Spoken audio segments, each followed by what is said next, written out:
হয়ে শস্যের দানা হয়ে বাড়ির মাথায় লেগে লেগে উঠবে। তো সেই জিনিসগুলো বোঝার যে কিছু সাইন আছে, সেই সাইনগুলি আপনাদের কাছে জানাবো। সম্পূর্ণ ভিডিওটা অবশ্যই দেখুন। আর একটা কথা, যদি কেউ বলে কোনো নুস্কা বা কোনো সেলফানির মাধ্যমে পায়রাকে হাইটে পাঠাবে, বেকার সময় নষ্ট করবেন না। কারণ আমরা মনে করি যে পায়রা ওড়ে, মানে হাইট নাই তার ক্যাপাসিটি অনুযায়ী। তো কিছু কিছু বৈশিষ্ট্য বা কিছু কিছু ব্যাপার আছে পায়রার মধ্যে, যে ব্যাপারগুলো থাকলে কিনা আপনারা আইডিয়া করতে পারবেন যে এই পায়রাটা প্রচণ্ড হাইটে উড়বে এবং ভালো হাইটে বাড়ির মাথায় উড়বে। তো সেই বিষয়ে আমরা বিস্তারিত আলোচনা করবো। দেখতে থাকুন পুরো ভিডিওটা, আশা করি খুবই কাজে লাগবে। আর যারা নতুন তারা তো অবশ্যই ভিডিওটা ভালো করে দেখুন, পায়রা ঠকবেন না। প্রথমত যারা গিরিবাজ পায়রা বসে তাদের কাছে পায়রা যতক্ষণ হাইট না নেয় ততক্ষণ কিন্তু তাদের মন ভরে না। তো হাইটটা হচ্ছে মেন ফ্যাক্টর। আর পায়রা হাইট যত বেশি নেবে সেই পায়রা কিন্তু দম করার প্রবণতা তত বেশি হয়, আর সেই পায়রা দমও খুব ভালো করে। তাই সবসময় আমি বলবো যে কোনো পায়রা আপনারা চয়েস করবেন, অন্তত হাইটে যে পায়রা বেশি হাইটে যায় সেই পায়রা কিন্তু নেওয়ার চেষ্টা করবেন। সেই পায়রাই আলটিমেটলি বেশি ভালো হয় তুলনামূলকভাবে। তো আমরা দেখে নেবো যে কিছু কিছু সিমটম বা কিছু কিছু পয়েন্ট আছে যেগুলো দেখলে পরে আপনারা সেই পায়রাগুলো চিনতে পারবেন। আচ্ছা, হাইটে উড়ার ক্ষেত্রে পায়রা যে হাইটে যাবে, হাইটে উড়ার ক্ষেত্রে সবার প্রথমেই মেইন ভূমিকা পালন করে হচ্ছে পায়রা শীষ পালকের মধ্যে। তো শীষ পালকের মধ্যে আমরা কি দেখবো, একদম সিম্পল ভাবে বোঝাবো। শীষ পালকের মধ্যে দেখা যাবে তিনটে শীষ পালক। আগে যে তিনটে শীষ পালক, তিনটে বা চারটে যাই হোক, এই শীষ পালকগুলো যেন লম্বা লম্বা হয়।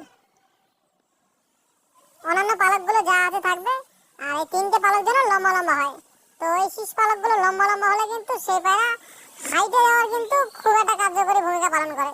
তো এটা অবশ্যই দেখবেন, এই তিন তিন পালক একদম পুরো লম্বা লম্বা থাকবে।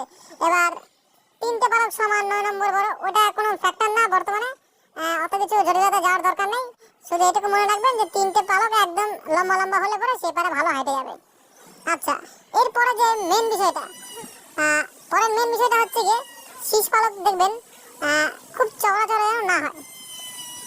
এই যে দেখুন, এই পায়রার মধ্যে দেখুন এই শীষ পালকগুলো দেখুন মোটামুটি একটু সরুর মধ্যেই আছে। দেখুন খুব সরু নেবেন না, মিডিয়ামের মধ্যে সরু। এই দেখুন, এইটা দেখুন ভালো করে, এটা হচ্ছে সুপার হাইটে ওরা একটা পায়রা। তো এই যে দেখুন শীষ পালক দেখুন মোটামুটি এই তিনটে দেখুন, এই তিনটে পালক দেখুন একই ফিগারে আছে। মানে ভালো করে লক্ষ্য করুন, খুব বেশি চওড়া না। এই শীষ পালক তিনটে বা আগার যে তিন চারটে শীষ পালক যদি একটু চওড়া চওড়া হয়ে যায় সেই পায়রা কিন্তু হাইটে কম যেতে চায়। তাই শীষ পালকগুলো একটু সরু সরু নেওয়ার চেষ্টা করবেন। কিন্তু এই যে তার আগে যে পরগুলো থাকবে 1 2 3 4 5, এইগুলো কিন্তু সরু নিলে হবে না। কিন্তু এগুলো কিন্তু মোটামুটি ইয়ারলক, মানে হাওয়া আটকাবে, একটা মোটামুটি গ্রিপ যেন থাকে, একটা মোটামুটি চওড়া থাকতে হবে। এবং আগারগুলো হচ্ছে মেন একটু সরু সরু দরকার, এরকম ঠিক। আর হচ্ছে গিয়ে 3 নম্বর বিষয়টা হচ্ছে গিয়ে এই শীষ পালকগুলি খুব নরম। যত নরম হবে তত সেই পায়রাটা স্পিডে হাইটে যাবে এবং সুপার টিপে থাকবে। এটা কিন্তু একদম খেয়াল করবেন, শীষ পালকগুলো খুব নরম দরকার, নরম। অন্যান্য পায়রার তুলনায় কিন্তু এগুলো যেন নরম হয়, ঠিক আছে? তো এই বিষয়টা কিন্তু অবশ্যই মনে রাখবেন। আচ্ছা, ডানার মধ্যে আরেকটা জিনিস, সেটা হচ্ছে গিয়ে এই যে দেখুন, যেই পায়রা দেখবেন এই যে এই পালকগুলো আছে না, এই পালকগুলো এরকম টানটা দেখবেন, এই যে একটা পালকের সাথে আরেকটা দেখুন টানটা দেখুন। এই টানটা যত পরিষ্কার, যত ভালো হবে টানটা, এই টানটা যত ভালো হবে সেই পায়রা কিন্তু তত ভালো হয়। হাইটে থাকার ক্ষেত্রে কিন্তু সে সুপার কাজ করে। তো এরকম টানটা কিন্তু দেখবেন, এটা খুব ভালো একটা বিষয়। মানে একটা পরের সাথে আরেকটা পরের টানটা খুব ভালো করে দেখবেন, ঠিক আছে? এই যেরকম দেখবেন টানটা খুব ভালো করে দেখবেন। আর ট্রান্সপারেন্ট কিন্তু খুব দরকার হাইটে ওড়ার ক্ষেত্রে। সব থেকে মেন, মানে সব থেকে জরুরি, সবার প্রথমে এটা সবার আগে দেখবেন ট্রান্সপারেন্ট কতটা বেশি, মানে পিছন দিয়ে কতটা আঙুল বেশি দেখা যাচ্ছে। ট্রান্সপারেন্ট আপনারা নিজেদের আন্দাজ মতো দেখে নেবেন। ট্রান্সপারেন্ট যত বেশি থাকবে সেই পায়রা কিন্তু হাইটের রাজা, ঠিক আছে? এটা রাখবেন। এরপরে যে বিষয়টা দেখতে হবে, সবসময় দেখবেন আমাদের মূল লক্ষ্য হচ্ছে কি পায়রা হাইটে উড়াতে হবে। তা হাইটে উড়ার ক্ষেত্রে পায়রা যে সমস্ত বৈশিষ্ট্য লাগে সেই বৈশিষ্ট্যগুলো মধ্যে একটা মেন পয়েন্ট হচ্ছে কি মাথাটা দেখবেন যাতে বেশি মোটা না হয়। মাথাটা নেওয়ার চেষ্টা করবেন একটু চিকন বা সরু মাথা, ছোট মাথা নেওয়ার চেষ্টা করবেন। ছোট চিকন মাথা কিন্তু হাইটে যাওয়ার ক্ষেত্রে খুব কাজে যায়। এবং নাকটা যদি টানা হয় তাহলে আরো খুব ভালো হয়, নাকটা টানা হলে খুব ভালো হয়। আর নাকের ছিদ্রটা দেখবেন বড় হলে খুব সুন্দর হয়, অক্সিজেন নেওয়ার ক্ষমতাটা খুব ভালো থাকে। নাকের ফুটোটা দেখবেন বড় হলে ভালো হয়, ঠিক আছে? এই বিষয়টা কিন্তু খেয়াল রাখবেন। আর এরপরের যে বিষয়টা সেটা আপনারা দেখবেন হচ্ছে গিয়ে পায়ের বডি ফিগারে। বডি ফিগারটা ধরে দেখবেন খুব যেন ভারী না হয়, ঠিক আছে?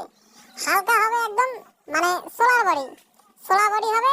আর লোম ভর্তি বড, যদি গায়ের মধ্যে প্রচন্ড লোম থাকে, হ্যাঁ, এবং এটা সোলা বডি মানে হালকা পায়া, ঠিক আছে? হালকা পায়রা কিন্তু শরীরে কিন্তু জোর থাকতে হবে, ডাঙায় পাওয়ার থাকতে হবে। হালকা মানে দেখা গেল গায়ে জোর নেই তাহলে কিন্তু হবে না। শরীরে মোটামুটি একটা পাওয়ার থাকতে হবে এবং ফিগারটা হালকা থাকতে হবে, ফিটিং থাকতে হবে। আর এইখানটা কিন্তু কোমরটা চিকন দরকার। এই জিনিসগুলো দেখলে কিন্তু পায়রা একদম সুপার হাইটে, মানে একদম টিপে উঠবে।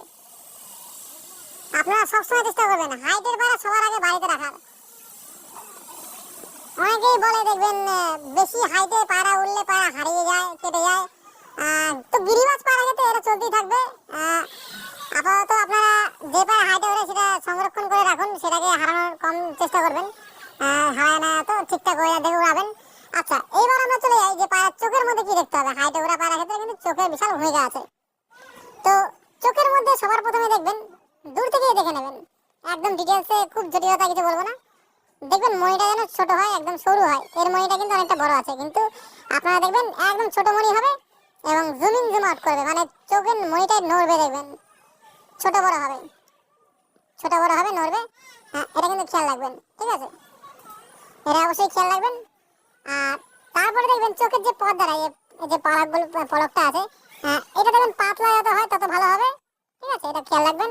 আর চোখের মধ্যে জল জল ভাব থাকলে কিন্তু সেটা খুব ভালো হয়, সেসব পায়রা কিন্তু ভালো হাইটে যায়। তো এই বিষয়গুলো কিন্তু অবশ্যই দেখবেন। আর আরেকটা বিষয় ডানার মধ্যে বলে দিই, ডানার মধ্যে যে প্লেট, এই যে কাঁধ বা কুন্দা, এই জিনিসটা কিন্তু একদম মানে স্মার্ট, মানে একদম মাংস যেন না থাকে, একদম ফিটিংস যেন থাকে, একদম মনে হবে কোনো মাংস নেই। এটা কিন্তু অবশ্যই দেখে নেবেন, এটা খুব মাস্ট, ঠিক আছে? আর যেটা মেন বিষয়, আর একটা জিনিস দেখুন, প্রত্যেকটা পয়েন্টই হচ্ছে মেন, একদম সুপার পয়েন্ট। ভিডিওটা যারা এই পর্যন্ত দেখেছেন, আরো কিছু পয়েন্ট বলে দিচ্ছি, সেই পয়েন্টগুলো দেখে নেবেন, খুব ভালো কাজে লাগবে। বগলটা কিন্তু মেন। হাইটে যখন উড়বে পায়রা, উপরে গিয়ে যদি বগলের সাপোর্ট নিয়ে নেয় না, সেই পায়রা কিন্তু প্রচন্ড দম করে দেয়। তো বগল বড় এবং কোমরের উপরে উঠে যাবে, দেখুন একদম পুরো ঢেকে নেবে। বগলটা অবশ্যই দেখে নেবেন। আর পায়ের মধ্যে সবসময় দেখবেন মোটা পা যেন একদমই না হয়, সরু চিকন পা হবে এবং আঙুলগুলো লম্বা লম্বা হবে। আর এই যে নখগুলো আছে এগুলো যেন বাঁকানো ধারালো হয়, ঠিক আছে? তো এই বিষয়গুলো অবশ্যই দেখবেন। আর মেন হচ্ছে একটা বেস্ট, সেটা হচ্ছে গিয়ে গোল হাড্ডির পায়রা, মানে এরকম ভাবে গোল হলে কিন্তু সে পায়রা সুপার টিপে যায়, এটা মনে রাখবেন। গোল হাড্ডির পায়রা হবে এবং হাড্ডিটা জয়েন্ট বা একটু ফাঁকা হলেও চলবে, সমস্যা নেই। আমাদের এখানে সব ধরনের পায়রাই পারফরমেন্স দিয়ে দেয় মোটামুটি কম বেশি, তো এটা অবশ্যই খেয়াল রাখবেন। আর লাস্ট ব্যাপার বলে দিই, সেটা হচ্ছে গিয়ে ছাতিটা দেখবেন চওড়া। 5 আঙ্গুল হলে তো খুব ভালো হয়, 5 আঙ্গুল চেষ্টা করবেন, ছাতি চওড়া হবে, ঠিক আছে? এবং বুকের মধ্যে আর জিনিস দেখবেন, বুকটা দেখবেন এরকম, এখানে কোপ খেলে যেরকম হয় না, এরকম সাজানো থাকবে, সেই সমস্ত বুক কিন্তু খুব ভালো হয়, ঠিক আছে?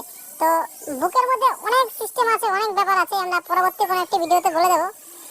আজকের ভিডিওতে আমরা এই পর্যন্তই। যে পয়েন্টগুলো বললাম, এইগুলো দরকার হলে ভিডিওটা আরেকবার দেখে নেবেন, ভালো করে মুখস্থ করে রাখবেন, মনে রাখবেন।